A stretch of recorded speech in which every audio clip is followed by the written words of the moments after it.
अस्सलामुअलैकुम सामीन, 4 रबीउल सानी है, 31 अक्टूबर है। सोशल इंडिया न्यूज़ में आपका खैर मकदम है।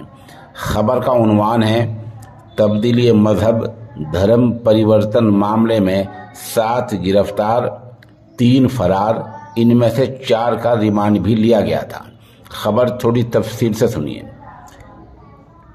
मगरबी उत्तर प्रदेश के मेरठ के मंगतापुरम इलाके में 400 लोगों की तब्दीली मजहब मामले में, यानी 400 लोगों को ईसाई बनाने के मामले में पुलिस ने अब तक 7 लोगों को जेल भेजा है और 3 को पुलिस ढूंढ रही है। जेल जाने वालों में 3 ख्वातीन भी शामिल हैं। अब पुलिस इस मामले में फंडिंग की जांच में लगी है कि क्या इनको पैसा दिया गया था और ये पैसा कहां से आया था। जांच के बाद पुलिस ने रेलवे रोड के रहने वाले अनिल पादरी और दिल्ली के रहने वाले महेश पादरी का नाम भी लिया है।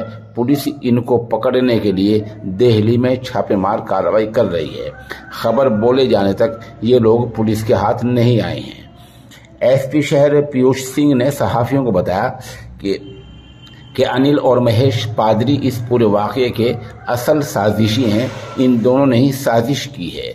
जिनको जेल भेजा गया है उनके नाम अनिल, बीनू, छोटे लाल, सियाराम, बसंत, तितली उर्फ सुनीता, रीना और परेमा हैं।